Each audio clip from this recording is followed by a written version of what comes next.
pregnancy loss support charity. It says more of us are getting in touch and using its services. And during the past year, TimeNorfolk has seen a rise in requests for help from people who have experienced miscarriage, stillbirth, a traumatic birth experience, prenatal or postnatal depression. And it comes as news, so I was saying that Carrie Johnson publicly revealing her miscarriage and that she's expecting another baby, which she's calling her rainbow baby. Now, Carrie, who was also the Prime Minister's wife, said she decided to be open about the tragedy she suffered earlier this year because she found it a real comfort to hear from people who had also experienced loss. So let's talk to charity TimeNorfolk. Fiona Gosden is a director. Good morning, Fiona. Good morning. I mean, when you've got people like Carrie Johnson really talking openly about this, how much help can that bring to people going through similar?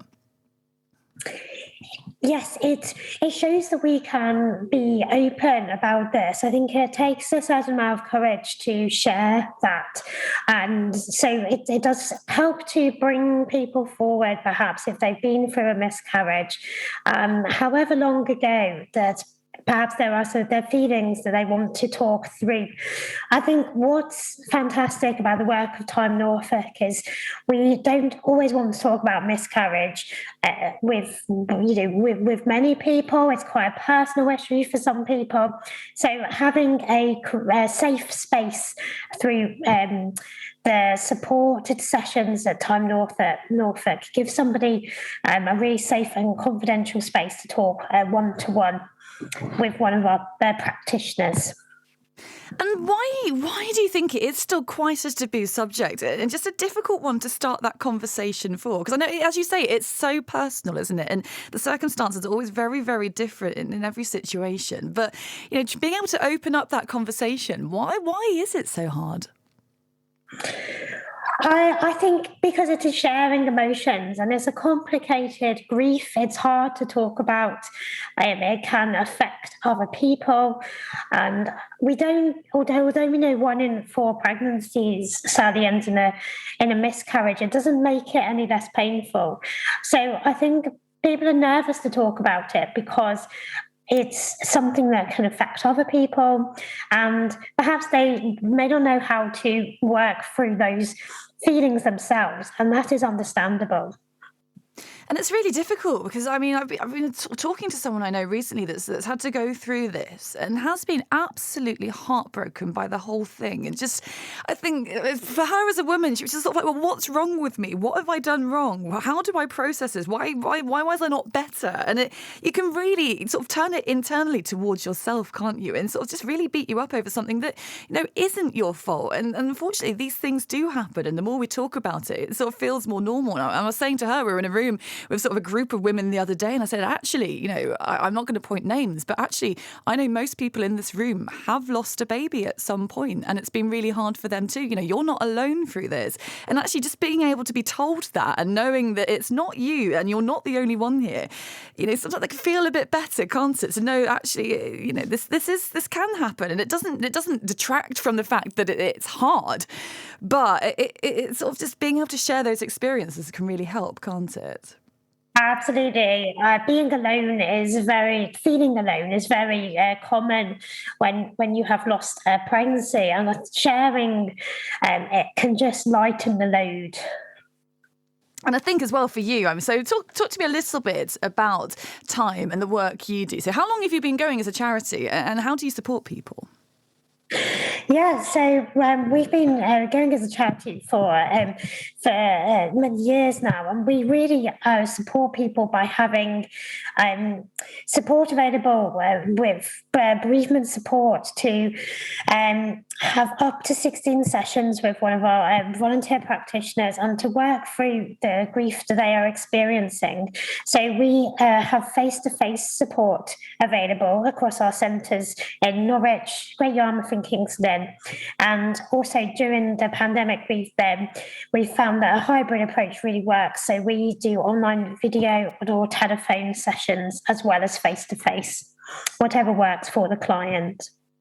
Now, you've been saying you've seen a rise in people coming to you. Why do you think that is? I think partly because it has been more talked about, particularly miscarriage and sort of when people find out that it's okay to talk about this, that gives them that boost to sort of see as a priority situation as that they can have support for. It's knowing that our support is available and reaching out. And it can take a while to sort of come to grips with this, really, and process the emotions you're feeling. And even if this happened, 5 years ago, 20 years ago, 40 years ago, that pain doesn't always go away, does it? It doesn't, no. And I think knowing it's sort of being supported with how to live through that grief. And we have had a client who said that she felt at ease during the session talking to her practitioner, and she said, "Thank you for the confidence and time you gave me." So we are called TimeNorfolk, and we are about time to grieve, and having that space to grieve and being allowed to grieve, although can be quite overwhelming as a thought to start with, it's something that when a client is supported, they can find such comfort in being supported like that. And I think it's easy for me to sort of talk about kind of the women's perspective on this, because it is hard. You're carrying the child, and it's mortifying. But actually, to be a man or a partner in the situation and have to see your partner go through this while also trying to process that grief yourself. I know you very much support women and men through this too, and it's important for men to have somewhere to talk to. Yes, and we do have male clients. We have men who want support as well. And male mental health is also something that's being more talked about. And we welcome them to get in touch with us. And we also do support couples as well through their pregnancy loss. And obviously, I mean, it's been a tough year to get support for anything. I think whether it's trying to find counselling or, access support or bereavement, at the moment, particularly with the pandemic, it's made access to all services just really, really hard. And I guess for you as a charity, that sort of put a lot of extra pressure on you too. So how has the last year been for you? There has definitely been an increase in referrals through the pandemic.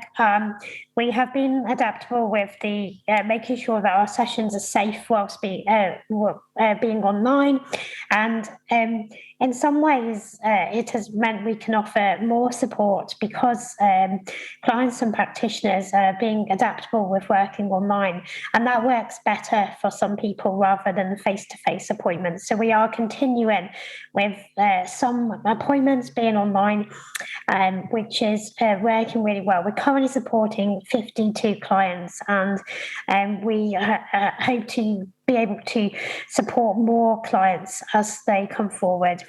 And I guess you have to do sort of a lot of fundraising to be able to make this possible. So how have you been fundraising, and how do you sort of try and get the money in to support people?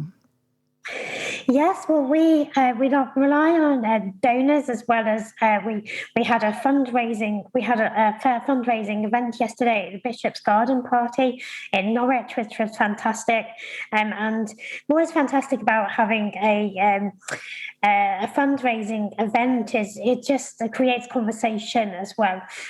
So that was a day where we had people coming who hadn't known about TimeNorfolk, who were just really thankful to just find that hope. So it's something that we will continue to do, the fundraising, and we are so thankful for all our supporters for TimeNorfolk. And if you are listening to this right now and you have experienced something similar, this is ringing a bit true, maybe in a similar situation to Carrie Johnson or some of the other things that you help support with, what's the first step here? How do you deal with this, and what's the most important thing to do when you are struggling with this? Yes, I would say to share with somebody you feel comfortable with.